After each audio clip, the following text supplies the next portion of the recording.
Center. Hey, sorry about that delay there. My internet was cutting out there. So I'm going to start all over again. So I'm going to talk today about attention issues with kids and creating a good foundation for them. A lot of kids that we see that come in with attention issues, they do not have a solid neurological developmental foundation at all.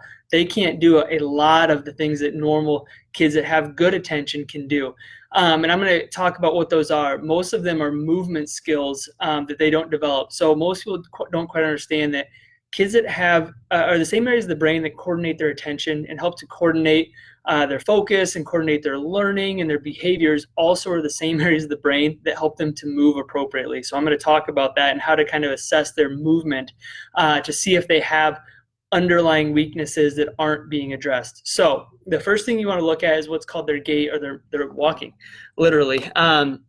What you should see with a kid that's walking is when they walk, they should be walking straight. They should have a good posture. Their head is staying up. They have a good arm swing. You know, that both their arms are moving symmetrically in the same, and their toes are pointed forward when they walk.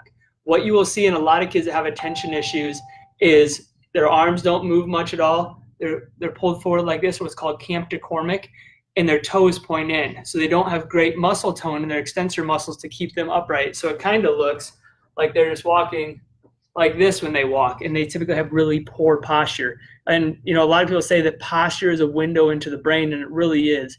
So if you look at them from the side, their ears, their shoulders, and their hips should all be in a straight line. What you'll see with a lot of these kids is they'll be rolled forward like this, and they'll be in this position. That's a sign that there are a couple different areas of the brain that help them coordinate attention aren't functioning well. One's called their cerebellum, and also their frontal lobes aren't shutting down the muscle tone in the front of their body, and it's pulling them forward. And your frontal lobes are literally what give you your long-term attentional networks. Second test, so have them walk. They should be symmetrical, and it should be smooth. Number two, next thing you check their balance. A lot of kids that struggle with attention, they don't have good postural muscular control.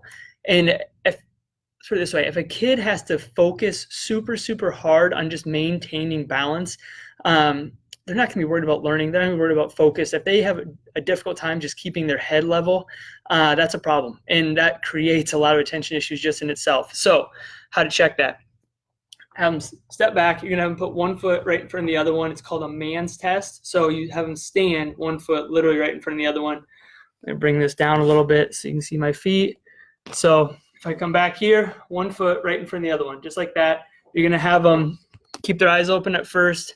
And depending on age, this will range in what you're going to see. But eyes open, looking straight ahead, they should be able to stand. Any kid over like 4, 5, 6, they should be able to stand like this with their eyes open. I mean, pretty much all day, like, you know, at least a minute, really easy. Younger than that, you might get 20 or 30 seconds, but, you know, there's a point where kids should just be able to stand one foot in front of the other with their eyes open. With their eyes closed, a little bit different story. They should be able to go anywhere between 15 to 45 seconds.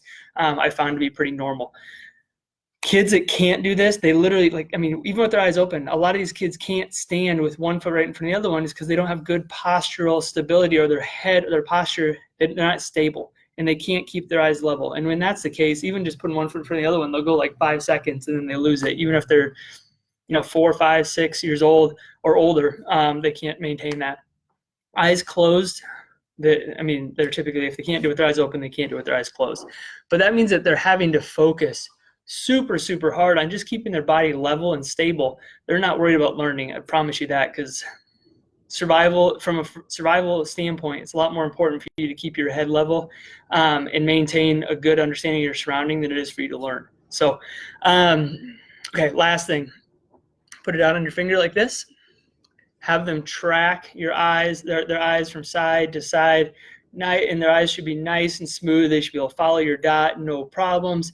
Keeping their eyes fixated the whole time, and then just tracking nice and smooth. What you'll see in a lot of kids is after you go for, you know, 30 seconds or a minute, you'll start to see big breakdowns. You start to see their eyes jumping and skipping, and then they can't even follow your finger, and then they're moving their whole head with your finger. They should be able to keep their head stable and move just their eyes. And a lot of these kids, they can't do that. They'll move their whole body and their whole head because their eyes are so weak that they can't track those things. And then bring your dot in really slowly all the way in to about 3 inches from their nose. Their eyes should converge in. no skips, no jumps, no skipping at all. They should just come in nice and smooth and at the same rate. What you'll see in a lot of kids is they'll come in and then their eyes will start to drift. They'll have a drifting eye, and that means they see double vision all the time. So those three things, huge movement things that help a kid to develop movement and motor skills. Those same areas of the brain help you create attention or help you to coordinate your attention. If they can't do those basic foundational skills, I can guarantee you they're not worried about trying to learn. They're literally worried about trying to survive and trying to keep their head level. So if you guys have any questions on this, I hope this helps you guys.